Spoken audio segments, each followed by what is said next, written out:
యెషయా గ్రంథం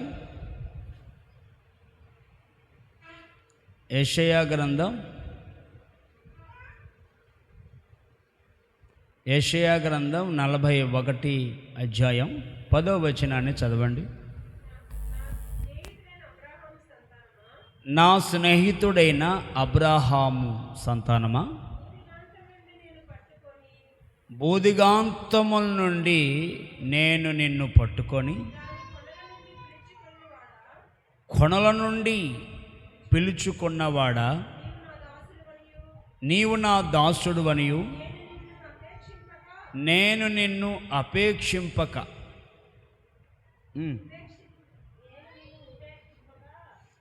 చక్కగా చదవాలి. మీరు తప్పుగా చదివితే ఆ లైవ్లో కూడా తప్పే. ఉపేక్షింపక, మరి అపేక్షింపక అంటారు. బాగా చదవండి. నీవు నా దాసుడువనియు నేను నిన్ను ఉపేక్షింపక ఏర్పరచుకుంటుననియు నేను నీతో చెప్పియున్నానని నీకు తోడై ఉన్నాను, భయపడకము. నేను నీ దేవుణ్ణై ఉన్నాను, దిగులు పడకము. నేను నిన్ను బలపరుతును, నీకు సహాయం చేయవాడను నేనే. నీతి అను నా దక్షిణ హస్తముతో నేను ఆదుకొందును. స్తోత్రాలు చెప్పండి. హల్లెలూయా. నా దేవుని బిడ్డలారా, ఇక్కడ చదువుకున్న వాక్య భాగాన్ని మనం గమనించుకున్నట్లయితే, అబ్రహాము స్నేహితుడైన అబ్రహాము సంతానం ఇస్సాకు యాకోబుల యొక్క సంతానం ఇజ్రాయేలు ప్రజలు బూదిగాంతముల నుండి, భూమి యొక్క కొనల నుండి దేవుడు ఏం చేశాడట? పట్టుకొని పిలుచుకొని పట్టుకొని ఆయన ఏం చేయబోతున్నాడు? సహాయము చేయబోతున్నాను అన్నాడు. అలాగనే దేవుడు చేయి పట్టుకొని తోడుగా నడిపిస్తున్నాడు, తోడుగా ఉండి నడిపిస్తున్నాడు. దేని స్తోత్రం. మన దేవుడు ఎలాంటి దేవుడు? మనం ఆరాధిస్తున్న ప్రభు ఏమై ఉన్నాడు అంటే, మనల్ని అనాథులుగా విడిచి పెట్టడు, అనాముఖంగా విడిచి పెట్టడు. ఆయన చేయిని విడిచిపెట్టిన, ఆయన సావాసానికి నువ్వు దూరమైపోయినా, ఆయన సన్నిధికి ఆయనకి నువ్వు దూరమైపోయినా, ఆయన మాత్రము నిన్ను విడవడు, ఎడబాయడు. స్తోత్రం. ఆయన మనస్సులో ఉన్నదేంటి? ఆయన ఆలోచనలో ఉన్నదేమిటి అంటే, ఎట్టకేలకు నిన్ను పట్టుకోవాలి, నిన్ను దర్శించాలి, నిన్ను విడిపించాలి, నిన్ను విమోచించాలి, నీకు సహాయం చేయాలి, నిన్ను దీవించాలి, నిన్ను ఆశీర్వదించాలి, నీ చేయి పట్టి నీకు తోడుగా ఆయన ఉండాలని ఆశిస్తున్నాడు, కోరుకుంటున్నాడు. నీవే ఆయనకు దూరమైపోతున్నావు, నీవే పలుసార్లు పడిపోతున్నావు. నీ ఆలోచన ద్వారా, నీ తలంపుల ద్వారా, నీ ఉద్దేశాల ద్వారా కొన్నిసార్లు శరీర సంబంధమైనటువంటి పరిస్థితుల ద్వారా, లోక సంబంధమైనటువంటి పరిస్థితుల ద్వారా నీవే ఆయనకు దూరమై పోతున్నావు. కానీ ఆయన మాత్రము నేను ఎప్పుడు దూరం చేసుకోవాలని, దూరం పెట్టాలని అనుకోలేదు. ఎక్కడో ఉన్న నిన్ను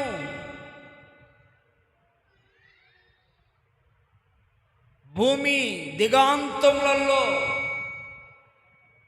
దాని కొనలను పట్టుకొని నిన్ను పోగు చేశాడు కదా. జగటుగల దొంగ ఊపిలో ఉన్న నిన్ను, పాపంలో, శాపంలో, చీకట్లో, అసత్యములో జీవిస్తున్న నిన్ను సత్యములోకి నడిపించాలని, చీకట్లో ఉన్న నిన్ను వెలుగులోకి నడిపించాలని ఆయన ఉద్దేశమై ఉన్నది. ప్రైజ్ లార్డ్ చెప్పండి, చెప్పండి హల్లెలూయా, హల్లెలూయా. కాబట్టి మన దేవుడు ఏమై ఉన్నాడు? మనకు సహాయం చేసేవాడుగా ఉన్నాడు, మనల్ని రక్షించేవాడుగా ఉన్నాడు, మన చేయి పట్టుకొని నడిపించేవాడుగా ఉన్నాడు, మనకు తోడై ధైర్యాన్ని ఇచ్చేవాడుగా, నడిపించేవాడుగా మనకున్నాడు. ధైర్యంగా ఉండండి. నేనైనా నీవైనా మనమందరము కూడా బలపరిచే దేవుడు, ధైర్యపరిచే దేవుడు, నడిపించే దేవుడు, పోషించే దేవుడు అండి. దేని స్తోత్రం. మరొక వాక్యాన్ని మనం చదువుదాం. యెహోషువ గ్రంథం 1:9 చదవండి. యెహోషువ గ్రంథం 1:9. నేను నీకు ఆజ్ఞాపించి ఉన్నాను కదా, నిబ్బరము కలిగి ధైర్యముగా ఉండుము, దిగులు పడకము.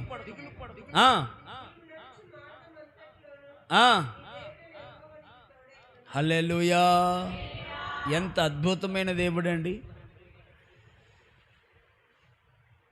దేవుడు ఎంత చక్కని మాటలు చెప్తున్నాడు. యెహోషువ గ్రంథంలో దేవుడు యెహోషువతో మాట్లాడుతున్నాడు.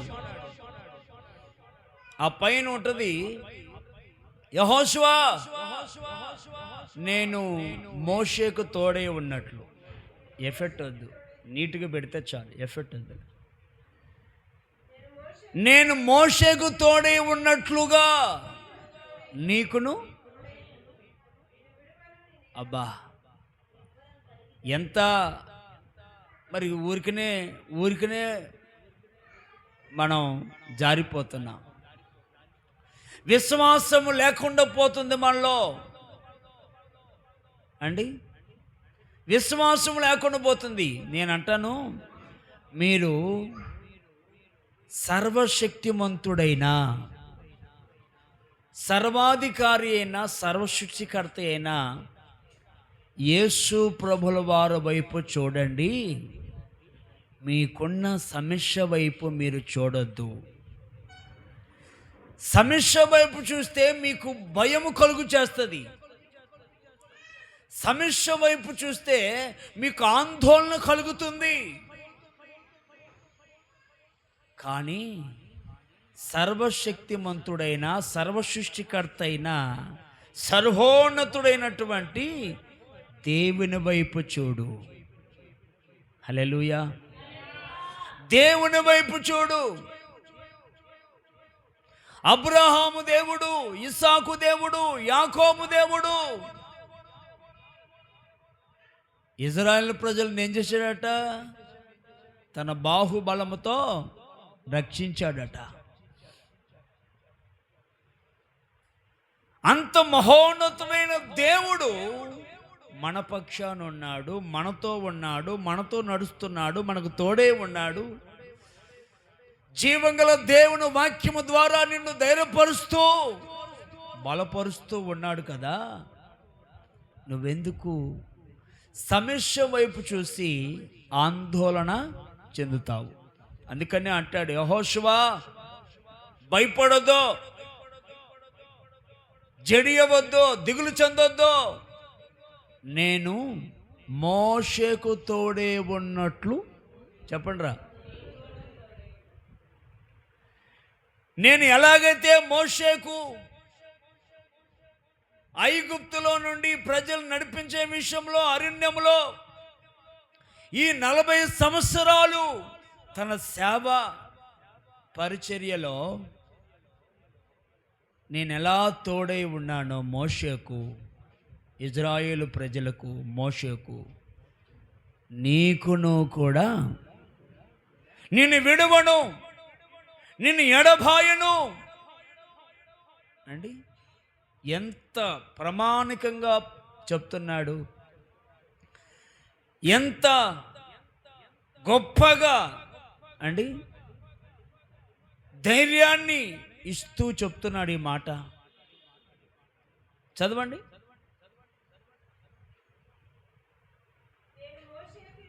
నేను మోషేకు తోడై ఉన్నట్లు నీకును తోడై ఉంటా, నిన్ను విడువను, నిన్ను ఎడబాయను. నిబ్బరముగా ఉండి ధైర్యంగా ఉండు. వారికి ఇస్తానని నేను ప్రమాణం చేసిన దేశమును నిశ్చయముగా ఇచ్చేస్తాను.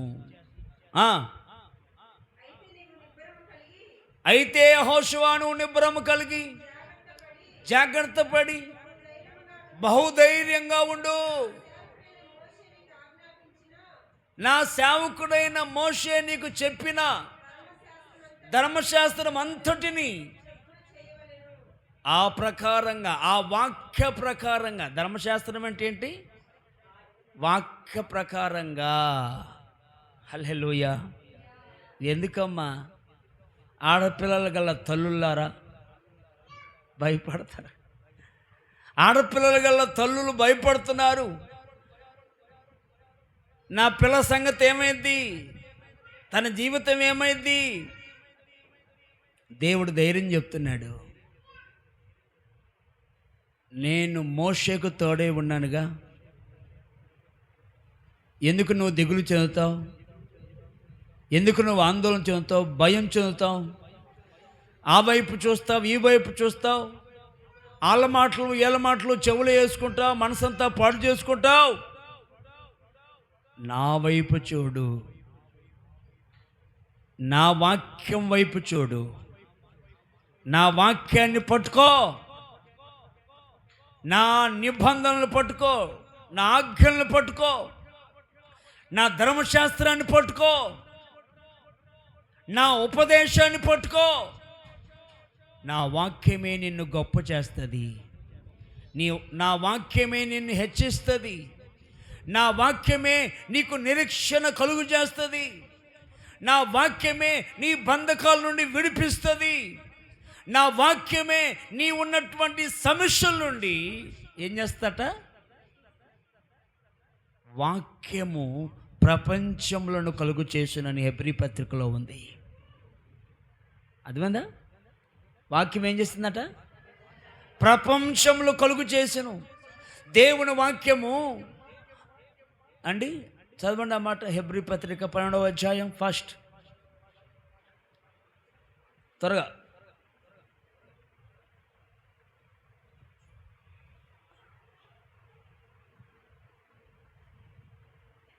ఫస్ట్ వచనమే, సారీ 11వ అధ్యాయం అనుకుంటా. చదువు.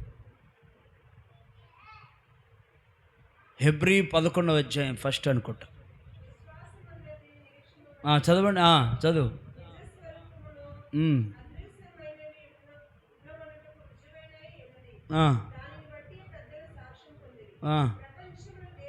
అదుగో ప్రపంచములు ఎలా కలిగినాయి?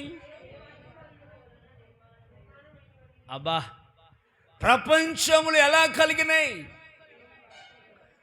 ఒకప్పుడు ఇండియా లేదు ఈ భూమి మీద, కానీ దేవుడు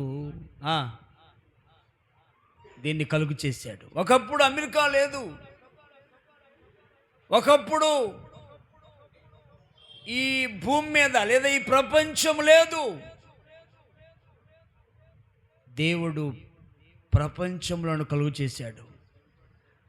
పరలోకాన్ని కలుగు చేశాడు, భూలోకాన్ని కలుగు చేశాడు, అలాగే నరకలోకాన్ని కూడా ప్రపంచంలో కలుగు చేశాడట. ఆయన ఎలా కలుగు చేశాడు? దేవుని వాక్యం. మరి దేవుని వాక్యంలో శక్తి ఉందా లేదా? బలం ఉందా లేదా? మరి వాక్యాన్ని నమ్మకుండా, వాక్యాన్ని విశ్వసించకుండా, వాక్యం చదవకుండా, వాక్యం వైపు చూడకుండా మీరు ఎవరి మాటలో దేని వైపు చూసి ఎందుకు మీరు బలహీనులైపోతున్నారు? బలం తెచ్చుకో, బలం తెచ్చుకో. దేవుని వాక్యాన్ని బట్టి చెప్పండి, బలం తెచ్చుకో. ఈ వాక్యాన్ని నమ్ముకున్నవాడు ఎప్పుడు ఎక్కడ కూడా పడిపోలేదు, అపజయం పాలు కాలేదు. ఈ వాక్యము నమ్ముకున్నవాడు జయం పొందాడు. ఏం పొందాడు? జయం పొందాడు. హల్లెలూయా. ఈ వాక్యము నమ్ముకున్న వాడికి అపజయము లేదు. ఈ వాక్యము నమ్ముకున్న ప్రతి ఒక్కడికి, చదువుకునే పిల్లలు కావచ్చు, కాపురం చేస్తున్నటువంటి యవన బిడ్డలు కావచ్చు, అలాగే ప్రతి పనిలో పని చేసుకుంటున్నటువంటి వారు ఎవరైనా సరే వాక్యాన్ని పట్టుకొని ముందుకు వెళ్ళు. అపజయము నీకు చెప్పండి. వాక్యం లేకుండా తెలివితేటలు ఉపయోగిస్తారు చూడు. మానవ ఆవేశాలు, మానవ బుద్ధి, మానవ తెలివితేటలు అండి, యుక్తి కుయుక్తి, మానవ వ్యవహారాలు చేస్తారా, అక్కడే ఫెయిల్ అవుతాం మనం ఫెయిల్ అవుతుంది అక్కడే. దేవుని వాక్యాన్ని బట్టి విశ్వాసంతో పోరాడితే, పనిచేస్తే చరిత్రలో ఎవరు ఫెయిల్ అయినట్లుగా లేదు. హల్లెలూయా. కాబట్టి ప్రియులరా, యెహోషువ మోషేకు తోడైన దేవుడు యెహోషువకును చదవండి,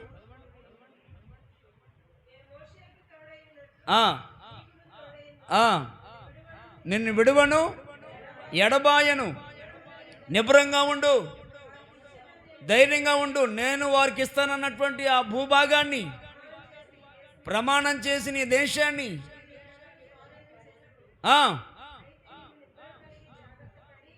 నిబ్బరము కలిగి జాగ్రత్త పడి బహుధైర్యంగా ఉండు. నా సేవకుడైన మోషే నీకు చెప్పిన ప్రతి మాటని, ఎవరి మాట? సేవకుడి మాట కూడా వినాలమ్మా అప్పుడప్పుడు. ఏమ్మా, దేవుడి మాట వినాలి. చెప్పండి. ఇప్పుడు అదేగా అన్నదైనా దేవుడే స్వయంగా ఏం చెప్పాడు? యెహోషువ, నా సేవకుడైన మోషే మాట విను. అట్లాగే సేవకుడి మాట వినాలి అండి. సేవకుడు ఎందుకు చెబుతున్నాడో గ్రహించుకోవాలి, గమనించుకోవాలి.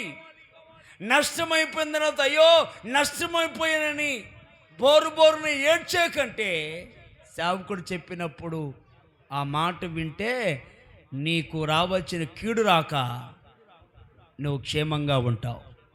స్తోత్రం చెప్పండి. హల్లెలూయా. నీవు నడుచు ప్రతి మార్గములో చక్కగా ప్రవర్తించినట్లు, నువ్వు చక్కగా ప్రవర్తించు. నువ్వు నడుస్తున్న మార్గములో, ఈ రక్షణలో, ఈ విశ్వాస యాత్రలో, ఈ దేవుళ్ళో, ఈ ప్రభువులో, ఈ మంచి మార్గంలో ఎలా నడవాలట? చక్కగా నడు. కుడిమికి కానీ ఎడమకు కానీ అటు ఇటు చూసి పడిపోవద్దు. అలా వెనక్కి ముందుకు ఇటుకు అటుకు చూసి లోతు భార్య ఏమైపోయింది? ఉప్పు స్తంభం అయిపోయింది, శాపాన్ని కొని తెచ్చుకుంది. దేవునిలో నడుస్తున్నప్పుడు, దేవుని సన్నిధిలో నడుస్తున్నప్పుడు, పరిశుద్ధంగా నడుస్తున్నప్పుడు ఎలా నడవాలి? ఎడమకి కుడిమికి తొట్టెళ్ళిపోకుండా బహు జాగ్రత్త, భద్రగా, పవిత్రంగా, పరిశుద్ధంగా నడవాలి. ఆ, ఈ ధర్మశాస్త్ర గ్రంథమును నీవు బోధింపగా తప్పిపోవద్దు. ఆ, ఆ, దివారాత్రులు ఏం చేయాలట? దేవుని వాక్యాన్ని ధ్యానించిన ఎల్లా నీ మార్గాన్ని వర్ధిల్లింప చేసుకుంటావు, చక్కగా ప్రవర్తిస్తావు. నిబ్బరము కలిగి, అగ్నిచ్చాడట. నేను నీకు మాట ఇచ్చా కదా, అగ్నిచ్చాను కదా, నిబ్బరం కలిగి ధైర్యంగా ఉండు, దిగులు పడకు, జడియకు. నువ్వు నడుసు మార్గములన్నిటిలో నీ దేవుడైన యెహోవాను నీకు తోడే ఉన్నాడు. చప్పలు కొట్టండి. నీ దేవుడైన యెహోవా నీకు తోడే ఉన్నాడు. నీ పిల్లలకు తోడే ఉన్నాడు. నీ పెళ్ళికి తోడే ఉన్నాడు. నీ భార్యకు తోడే ఉన్నాడు. నీ పశువులకి, పాడి పట్లకి, సమస్తమునికి, నీ కుటుంబస్తులకి యేసయ్య తోడుగా ఉన్నాడు. చెప్పండి హల్లెలూయా, హల్లెలూయా. అందుకని ఆయన పేరు ఏంటో తెలుసా? ఆయన పేరేంటో తెలుసా? ఇమ్మానుయేల్. వినండిరా, వినండి. ఆయన పేరేంటి? ఇమ్మానుయేల్ అంటే భాషాంతరం తోడుగా ఉండే దేవుడు. హల్లెలూయా, హల్లెలూయా అండి. ద్వితీయోపదేశకాండం 31:8 చదవండి.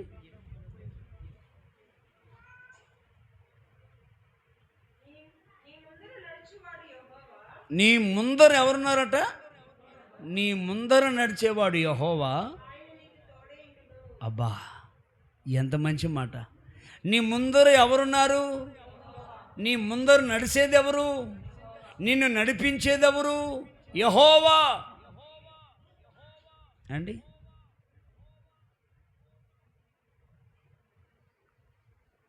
పగలు మేఘస్తంభముగా, రాత్రి అగ్నిస్తంభముగా ఆయన నీకు ముందుగా ఉండి తోడే ఉండి నడిపిస్తున్నవాడు. నీ అంతగా నువ్వు నడిచావనుకో, ఏ గుంటలోనో ఏ గోతులోనో పడిపోతావు. ఏమా, దేవుడే నీ ముందుండి, చెప్పండి చెప్పండి, ఆయన నడిపిస్తున్నాడు. యెషయా గ్రంథం 41:13 చదవండి, ముగించుకుందాం ఈ పూటకి. నీ దేవుణ్ణి యెహోవాను నేను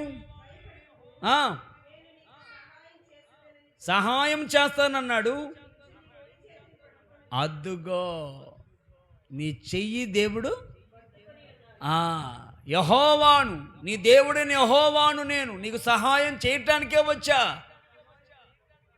నీ కుడి చెయ్యి పట్టుకొని, చెప్పండి, నిన్ను నడిపిస్తున్నవాడట.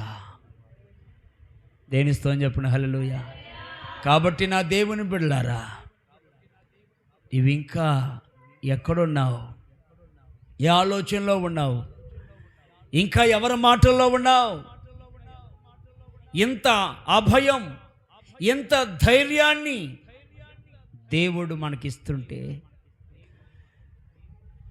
మన ముందు ఉన్నటువంటి మన పితరులు, పరిశుద్ధులు, ప్రవర్తలు, భక్తులు మనకు మాదిరిగా బాటలేసి వెళ్ళిపోతే అండి, నువ్వు ఇంకా ఎక్కడున్నావు?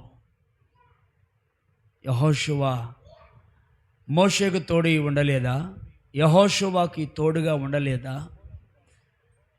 ఎన్నో సంగతులు ధైర్యపరుస్తూ ప్రకటించలేదా? నీ దేవుడు నీకు ముందుగా ఉన్నాడు. నీ చేయి పట్టి నిన్ను నడిపిస్తున్నవాడు యెహోవాయే. హల్లెలూయా. నీకు సహాయం చేసేవాడు, నీకు ఉపకారం చేసేవాడు. నీకేం అర్థం కానప్పుడు నువ్వు ఆయన పాదాలు పట్టుకుంటే, ప్రార్థన చేస్తే ఆయనే నీకు సహాయాన్ని, ఆయనే నీకు ఆలోచనని కూడా పుట్టిస్తాడు, సహాయం చేస్తాడు. కాబట్టి దేవుడు నీకు తోడుగా ఉన్నాడు. ధైర్యంగా ఉండి ముందుకు వెళ్ళాలని సేవకుడిగా ఈ మాటలు నేను మీకు ప్రకటిస్తూ ముగిస్తున్నాను. దేవుడి మాటలు దీవించునుగాక. ఆమేన్.